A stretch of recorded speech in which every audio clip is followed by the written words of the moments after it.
You can use the microphone.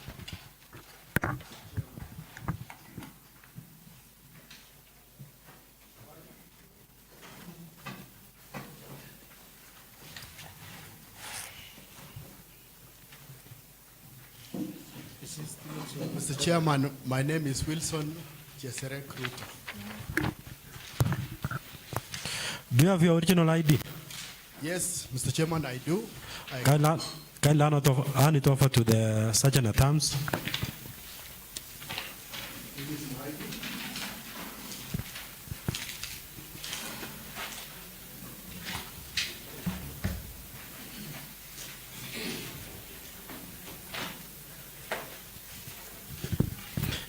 Yes, I can confirm that you are Wilson Cheserek Ruto, and the nominee for Finance and Economic Planning is Wilson Cheserek Ruto.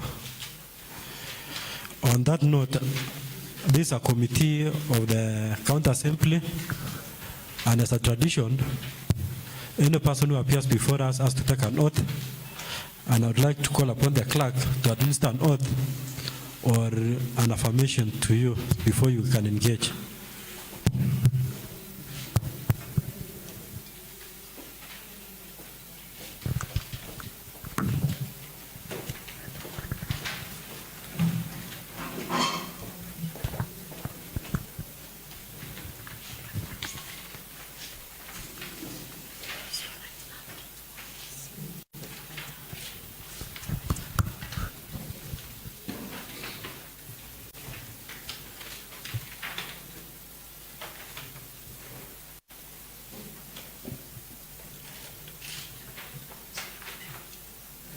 I, Wilson Cheserek Ruto, do swear that the information I will give to this committee is the truth, nothing but the truth. So help me God.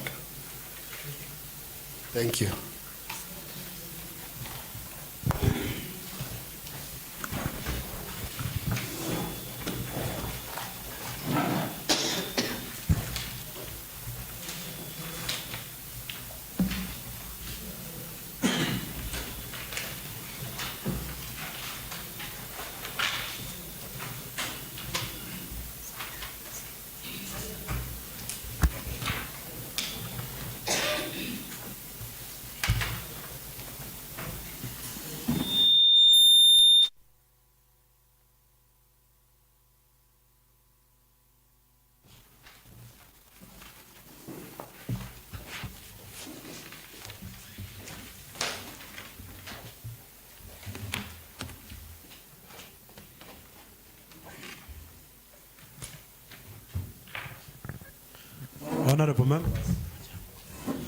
Honorable members, I do confirm that the nominee, Wilson Cheserek Ruto, has taken an oath, and I have the oath with me here. He has signed the same, and I confirm that we can engage him now.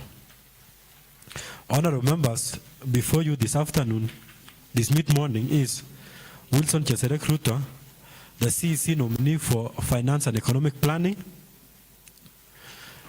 Which name do you prefer us to call you?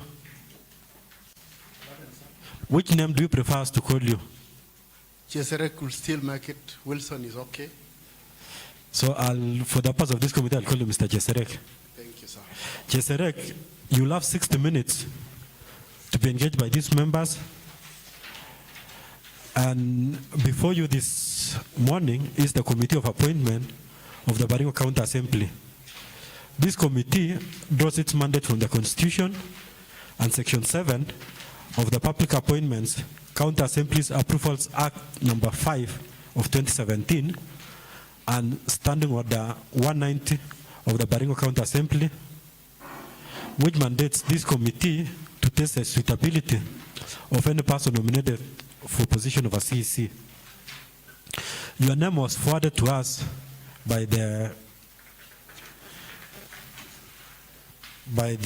governor on the 25th of October 2022. We placed a notice in the newspapers inviting persons to present any memoranda or objections to your nomination, and allow me to inform you that we didn't receive any objections or any memorandum objecting to your nomination, and as such, we are beginning from at that point. This committee is chaired by myself, the Speaker, and it has 11 members. I'll give the microphone to the members to do self-introduction. Let me start with my Deputy Speaker, my Deputy. Yeah, my name is Honorable Kipruto Kamasop, the Deputy Speaker, Baringo County Assembly, a member of this committee, and also the MCA Mochongoi Ward. Let me give it to my right.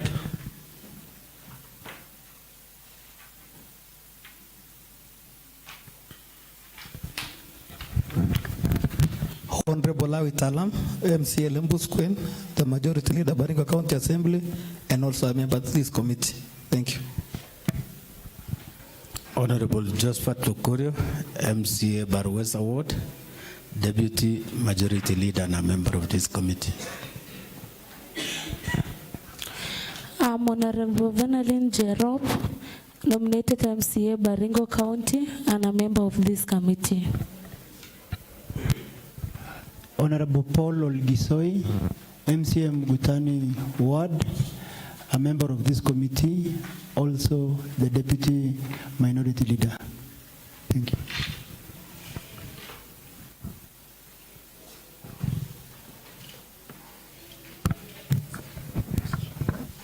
Okay, my names are Daniel Tuwit Loreria, MCA Ripco Ward and Minority Leader.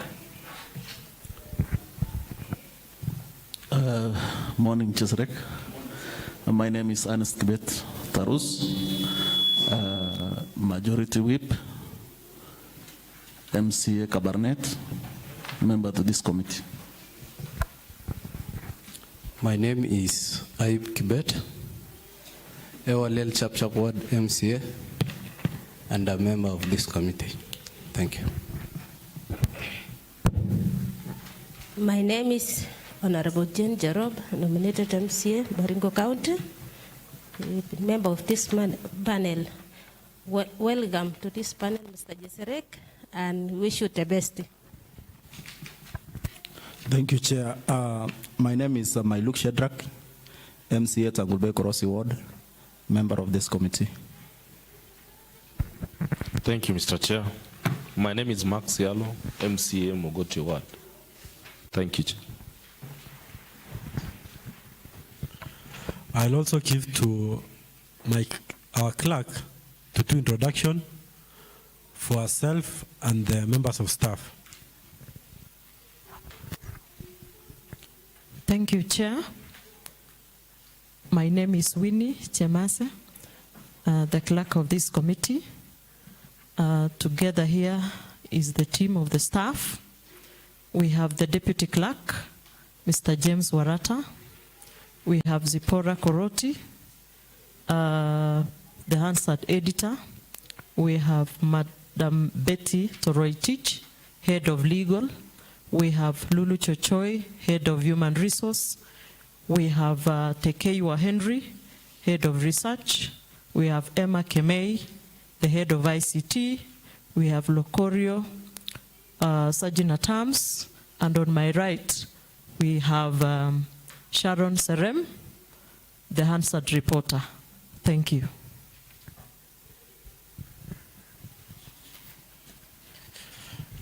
Mr. Cheserek, when we placed the notice in the newspapers, we requested you to come with some original documents. Yes, Chairman. Kindly let's have those original documents. You can hand it over to our Sergeant at Arms.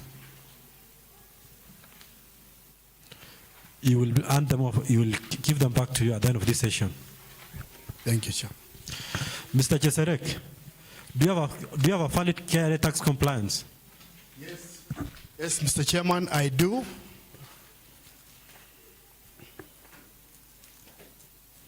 Do you have a valid higher education loans board clearance? Yes, Mr. Chairman, I do. Do you have a valid ESCC clearance? Yes, Mr. Chairman, I do. Do you have a valid certificate of good conduct? Yes, Mr. Chairman, I do. Do you have IBC? Do you have a clearance from IBC? No, Mr. Chairman. Do you have a valid clearance certificate from reputable credit reference bureau? Yes, Mr. Chairman, I do. Mr. Cheserek, I have noted an anomaly on your documents. Your living certificate for Kangaroo School, the living certificate you presented this committee is for a person called Wilson Chetalam Ruto. Yes. Your ID and your other documents talks of Wilson Cheserek Ruto. Yes. Are we referring to the same person, or there's another Wilson Chetalam Ruto somewhere else? Mr. Chairman, I am Wilson Cheserek, son of Chetalam Ruto Arab Kale. And those are one and the same persons. I have an affidavit to support those names that they refer to one and the same person. Do you have the affidavit here? Yes, Mr. Chairman, it is in the documents. It is in that envelope. Okay. There's an envelope behind. Sorry. Yes, I've seen there's an affidavit drawn by Silas Aluku, and it's commissioned by Gladys Piama. Is that the same one? Yes, Mr. Chairman. Okay, thank you for that.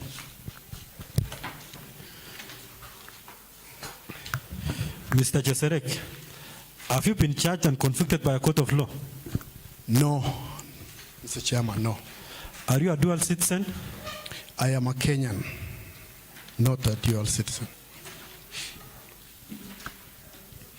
Mr. Cheserek, these members will get an opportunity to ask you questions. Yes, Mr. And whenever you ask questions, kindly answer them through the chairman. Yes, Mr. Chairman. They will also ask the questions through the chairman, and when you're answering, you answer through the chairman. I also expect you to be precise and to the point, so that you're able to save a lot of time. I also expect you to be honest when answering questions. If you don't know the answer, please kindly say you don't know the answer, so that we are able to move with speed. And the other issue is the issue of conflict of interest. Any member here may declare a conflict of interest before we proceed. It's a requirement under Section 12 of the Public Officer Ethics Act. As I told you before, there were no memorandums or affidavits from the public objecting to your nomination. Honorable members, allow me to declare interest that I have known Mr. Cheserek for quite some time. We share a stream, and the road that goes to my home, I have to pass through his home.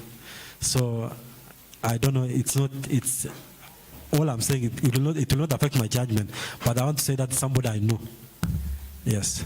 Just in case to be contentious at some point, is someone I know. Yes. Mr. Cheserek, when you came to the assembly, you were given a form to fill. Yes, Mr. Chairman. And I've looked at your form. Yes. And two issues. Yes. Are of interest to me. The first one is, I've seen that your current salary. Yes. And your current salary for the last 10 months supersedes the salary that we expect a CEC to earn. Yes, Mr. Chair. What would be your explanation for leaving a huge salary, to take a salary cut? Mr. Chairman, at the sunset of one's life, you realize there are things that you need to do to society. I have passion in serving my community. For the last over 34 years, Mr. Chairman, I have worked in the private sector. Whilst I've made some little contribution to my community in Trimionin by setting up a mixed day secondary school, I have not done much for my community. And that is why at the sunset of my career, at 59 years of age, I felt, if given the opportunity, and I appreciate the governor for nominating me, given the opportunity, if you will be able to approve this vetting, then I would love to serve the people of Baringo County. That is my passion. Thank you, Mr. Chairman. Okay, you have also noted that you are now 59 or 60? I am 59 years, Mr. Chairman. So are you leaving your job at Access Bank to take up the job of CC at Baringo County? Mr. Chairman, I've already taken terminal leave pending retirement in anticipation that this committee shall approve the nominations.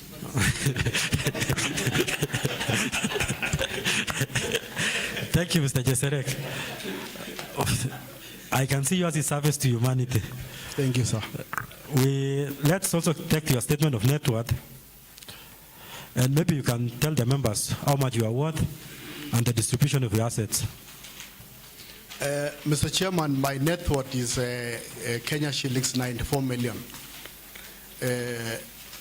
All of this, majority of this are in my houses. I have an house in an apartment in Upper Hill, Nairobi, which is worth around 25 million. I have a retirement home in Outspan Eldoret, which is also should be around another 20 to 25 million.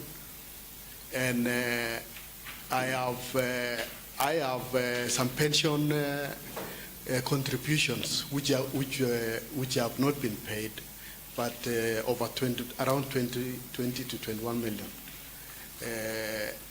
I have a plot in Eldoret which has not been developed. It should be around 15 million. And all these are assets which I have acquired through my banking career.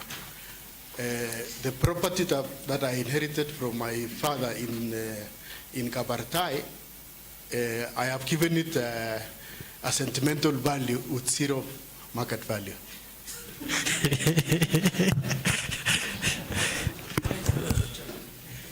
Mr. Cheserek, unfortunately, you haven't talked about the property that you have given zero sentimental value in your assets.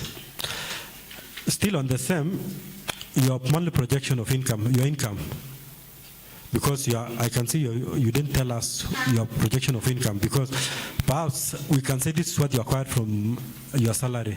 What's your projection of income?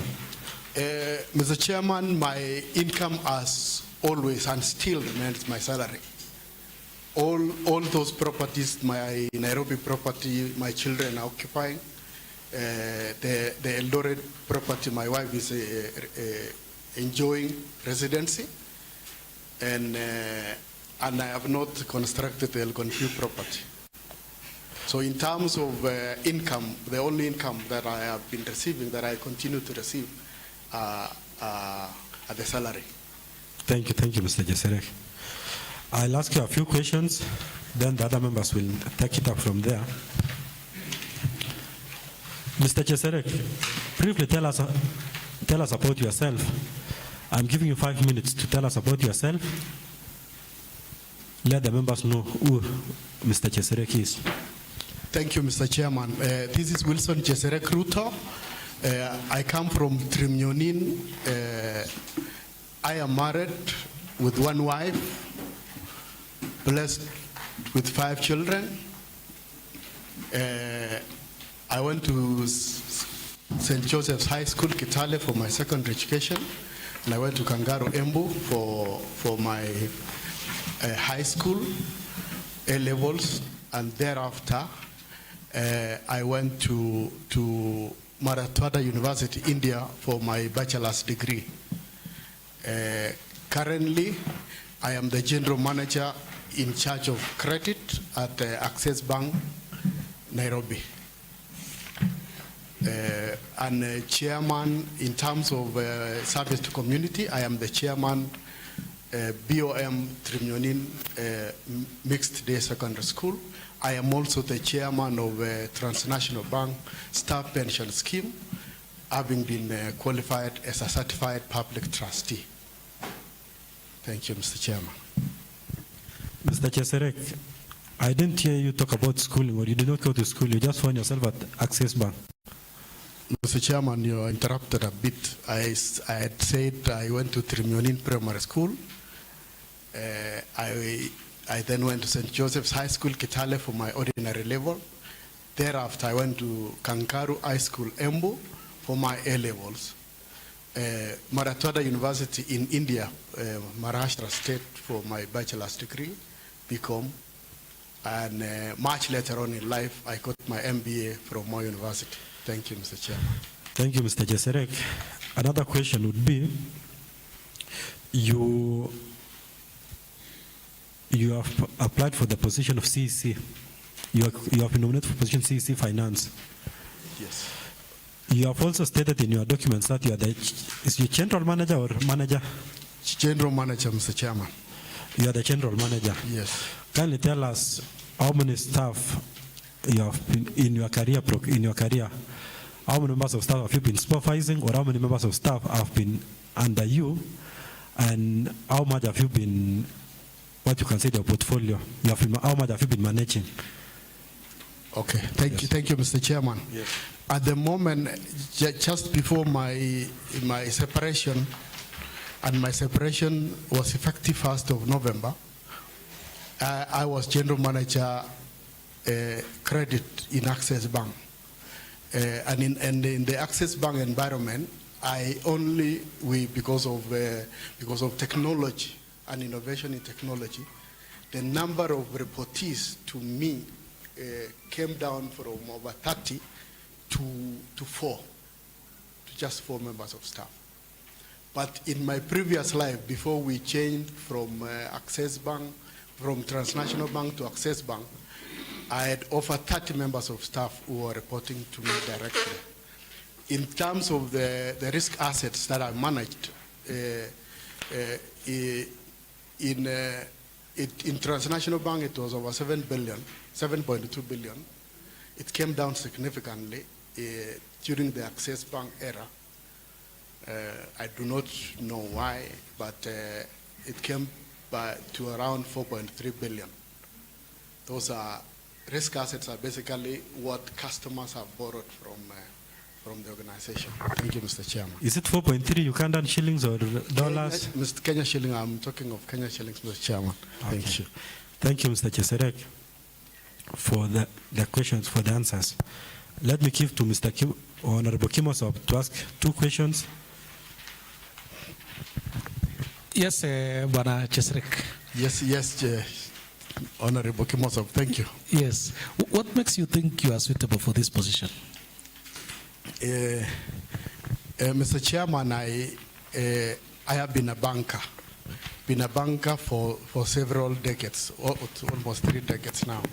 And I, having gone through the roles, the profiles, the activities that happen in the finance docket in the counties, and with my knowledge, with my experience, with the skills that I've acquired over time, I have the conviction, Mr. Chairman, that I'll be able to do this job. Yeah. And how do you intend to apply that in your new position?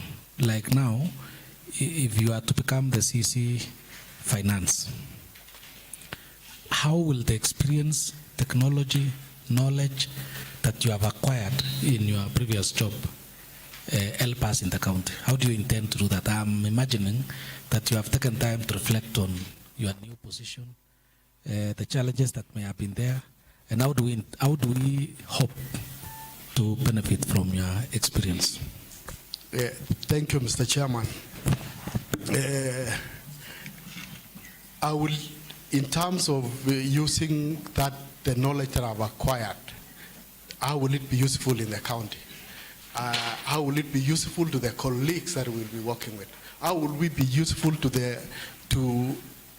a critical department, a critical organ like the Baringo County Assembly that I will be interacting closely with, if given the opportunity to be CEC Finance? I will use the knowledge that I've acquired and to my level of interaction, and I will pass the information critically to the staff that will be working with. I will pass the knowledge. We'll have a training session. Maybe let me be a bit specific. I think that's a good response, but let me be a bit specific. In this county, we still collect revenue almost manually. Yes. Okay? You have just said when Access Bank, when transformed itself from transnational to Access Bank, you had a staff of 34. Yes. because of technology, it came down to 4. I'm imagining the huge chunk was taken up by technology. How do you apply that component of technology in our revenue collection and in our financial management system, even in our procurement? Because you are in charge of all that as the CC. Yeah, thank you, Mr. Chairman. I get you loud and clear in terms of technology is key. Technology is the way to do. Technology is the future. We will not be able to achieve our objectives as an account if we will not apply technology in revenue collection, in communication flow, in getting information from the public at the time of public participation. So we personally, I will ensure that we will come to this county assembly. We will ask for a budget on training. We will ask for a budget to beef up our IT infrastructure. Okay, Chairman, I am satisfied. Let me give to Honorable Lawi to ask one question, then Honorable Sialo, in that order. Thank you, Chair, for giving me this opportunity. Mr. Cheserek, having worked in the finance, dockets, credit bank, all those financial institutions, hope you are aware that the county government is also allowed to borrow, apart from the equitable share and donations. Yes, yes, Mr. Chairman. Do you think that your knowledge will add value to Baringo County so that you can as well go source funds in form of credit, bring it to Baringo, invest it somewhere where it will give us returns and pay back the debt? Can that really work? Mr. Chairman, yes. Mr. Cheserek, you will answer. Just record the questions. You'll answer them after. You will take the questions from the 2 members, then you answer all of them once. Okay. Yes. Guided, Mr. Chairman. Okay. Are you through? Sialo? Thank you, Mr. Chair. Good morning, Mr. Cheserek. Good morning, Sialo. Pleasure, sir. Thank you. From your education qualification, I've seen that you went to Marathado University in India. Yes. Did you do it online or you went there in person? Number 2, which position did you apply for?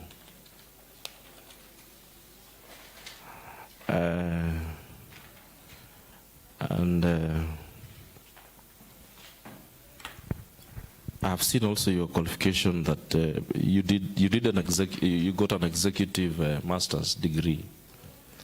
How did you acquire it? My next question is, having worked in the finance sector for all those years, what experience will you bring in to the county government that will accelerate intra and intergovernmental development?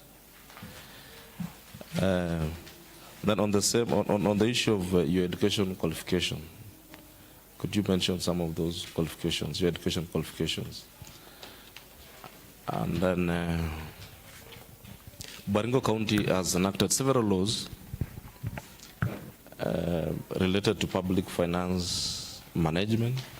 Are you aware of those laws? And if you are aware, can you mention a few of them? We also have several legislations on operations of finance department. I would also ask you to mention a few of them. Repeat, sorry. I'm saying there are several legislations that are there that will guide your operations in finance. So I'm asking you to mention a few of those legislations that are related to your docket. Thank you, Mr. Chair. You may answer those questions. Thank you, Mr. Chairman. I will start with, Mr. Chairman, the the question by Honorable Lawi on borrowings. Mr. Chairman, the law is clear that the county can be able to borrow if there's a mismatch in the revenue and the expenditure at any given time. So long as the borrowing is within a specified financial year and subject to approval by the county assembly. If it will be an external borrowing, then national government guarantees will have to be obtained. Mr. Chairman, we have, in my banking career, having been a general manager in charge of credit, I can be able to guide that we have even lent to some counties, which I will not be able to mention in this forum. And so long as they are lendings for one financial year, it's true, we shall be able to do it. And I will bring that expertise to Baringo County. Thank you. Honorable Shialo, Mr. Chairman, asked me that I went to Marakwet University and whether it was an online or physical. I want to confirm to the members of this assembly that I went to India in 1987 for 3 years, and I graduated in 1990 with a BCom from Marakwet University. So it was a physical learning session. Honorable Shialo, Mr. Chairman, did also ask which position I applied for. Mr. Chairman, I did apply for the position. I'm sure you're asking which position in the CEC docket did I apply. I applied for the position of CEC Industrialization, Commerce and Trade. And in my own way of looking at it, I was looking at supporting the county with my knowledge in banking on setting up of the ASLA fund, and probably the cooperative enterprise fund, which has already been set up in other counties like Uasin Gishu. And so my bias to that docket was the reason why I applied. Nonetheless, it was the governor's prerogative to do the appointment, and I appreciate him for giving me this honor, nominating me on CEC Finance. Thank you. Mr. Chairman, Honorable Shialo also did ask on the MBA, how did you acquire it? Mr. Chairman, this was an evening program when I was a manager, Transnational Bank Eldoret. I did my evening program doing MBA in Mo University. We were doing it in one of the just opposite the Eldoret Club. There's an hospice there where we did, and we did it for 2 years.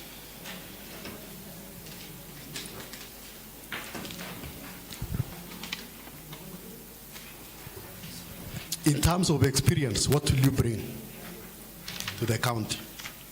I haven't been a banker all these years, albeit in the private sector. The experiences that I'll bring in terms of banking, in terms of reconciliation, in terms of accounting, in terms of budgeting, this is what I want to bring to the county. Thank you, Mr. Chairman.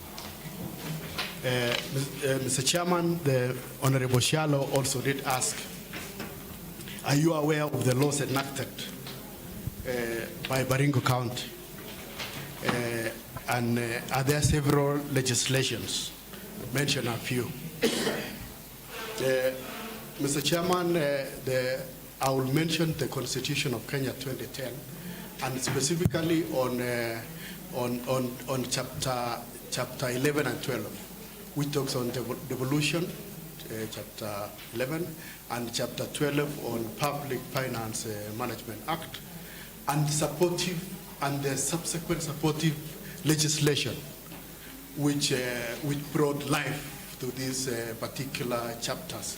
I could speak of the public Baringo County Government Act 2012. I could talk of the Control of Budget Act 2011. I could speak of the County Revenue Allocation Act 2011. Those are the few, Mr. Chairman, that I can be able to mention. Thank you, Mr. Chairman. Mr. Chairman, maybe a rejoinder. From your degree, which option did you take? Banking and finance. Banking and finance. Yeah, in my MBA program, I did, Mr. Chairman, I did banking and finance. Thank you, Mr. Yes, at this point, thank you, Mr. Cheserek, for those questions. I'll ask you one question. Mine is a follow-up question to, I think it's a follow-up to what you had said. Then I'll give to Fanelin to ask you a question, Lol Kisoy, and Honorable Mailuk. My question relates to you mentioned the issue of Hustler Fund. And I would like to know how you would utilize your experience in coordination of Hustler Fund in Baringo County. Honorable Fanelin, can I ask you a question?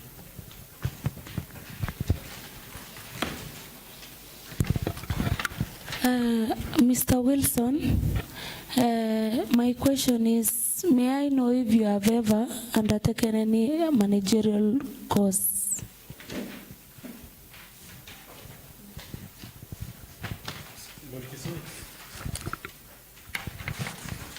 Thank you, Mr. Chairman. Mr. Cheserek Ruto, thank you for handling our questions, and I have a few, like two, to ask you. And on finance, because you've done banking and finance, kindly tell us, we have finance bill for finance bill form an integral part of the budget process. Kindly elaborate the process of developing a county government finance bill. We have usually bills that are passed and brought to the county assembly. Can you tell us how you can develop one? We have also the second question. Elaborate your roadmap for the implementation of Article 10 and 232 of the Constitution of Kenya. Those are the two questions that I have. Thank you.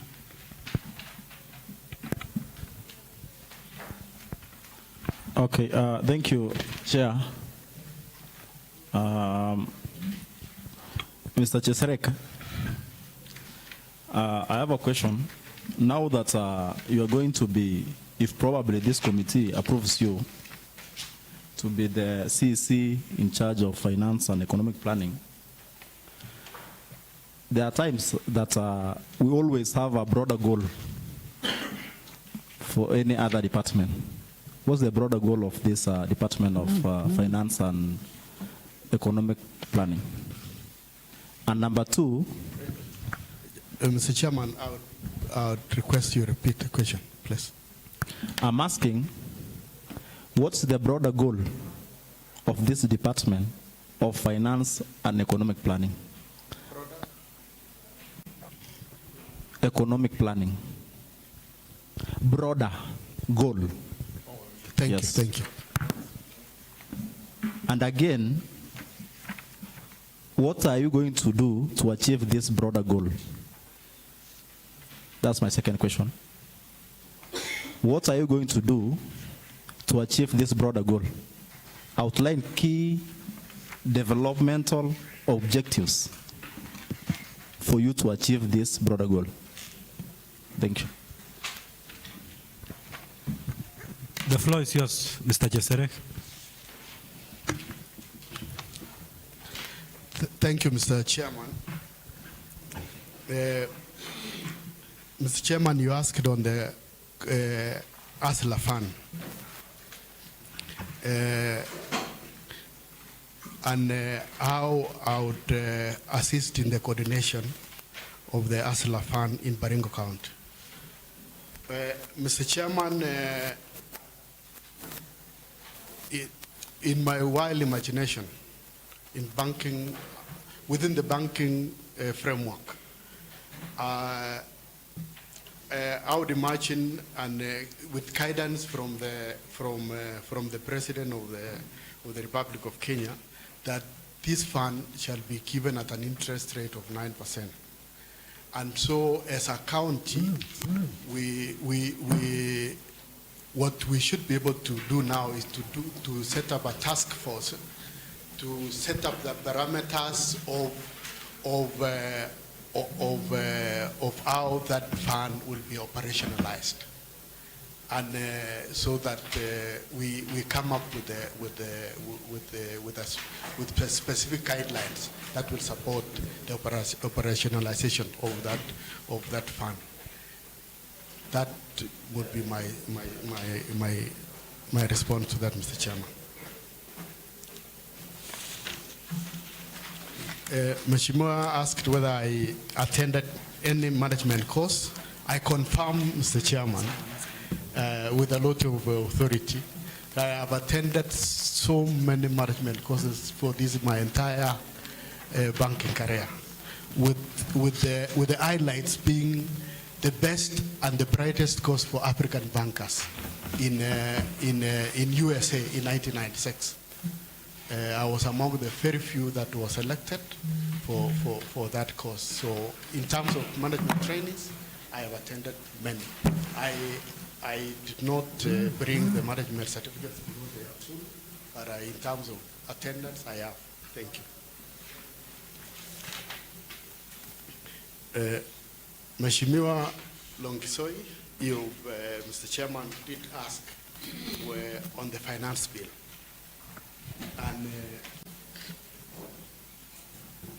And the process of developing the county finance bill. Mr. Chairman, the process starts the process is started by the county treasurer, and it's after collecting all the necessary data and information, it is taken by the country's treasurer to the county executive, who, on fetching and approving of the same, they bring it to the county assembly for consideration, adoption, and approval where necessary. If the county assembly so approve, the same shall be deposited at the governor's desk. If the governor assents, then that finance bill becomes a finance act of the county.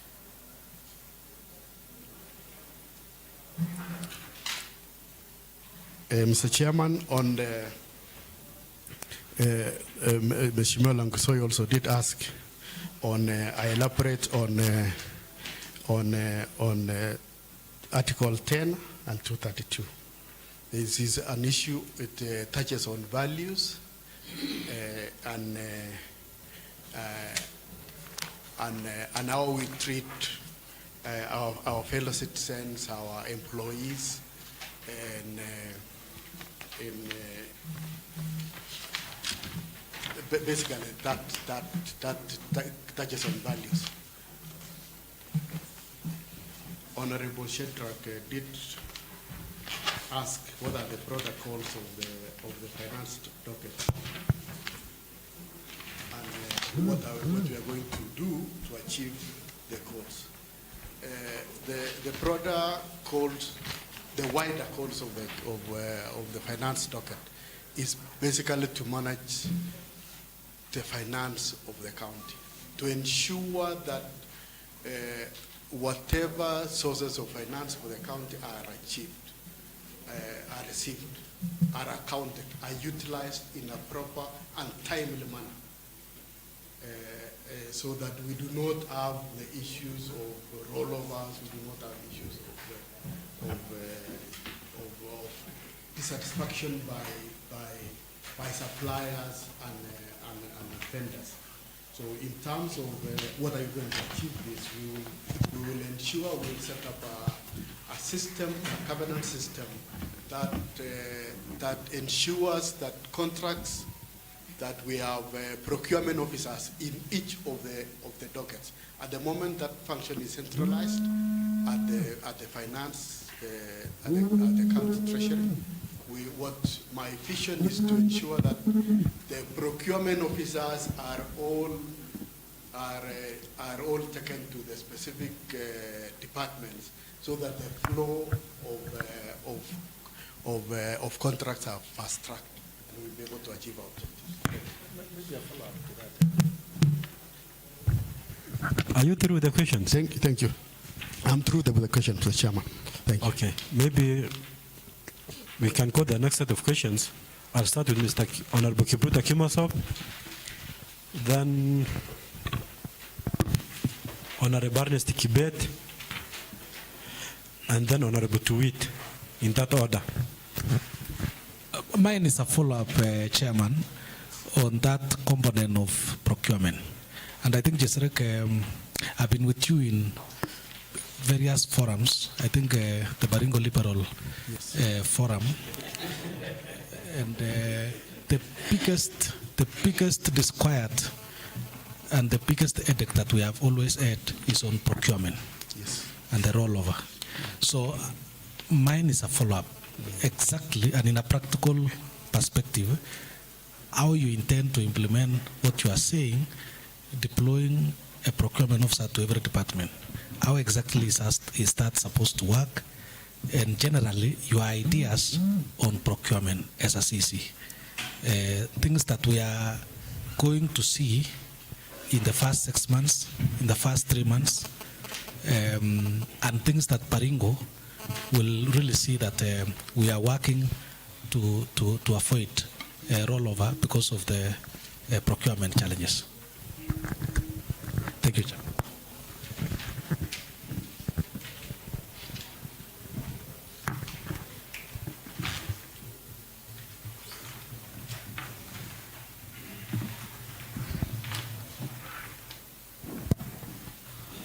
Thank you, Mr. Cheserek.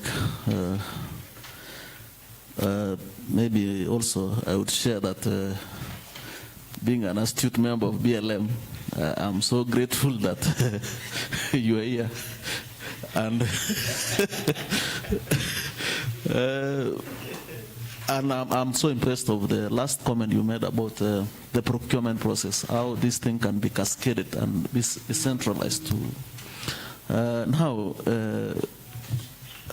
generally, you've taken us through a very serious information. I want you to tell us about this, the county fiscal strategy paper. Explain what the way it should be, and then share the type of information submitted to county assembly on the deviation from the financial objectives in relevant CFSPs. You know, this is a regular reporting kind of, it's a reporting mechanism. Another question is, you are aware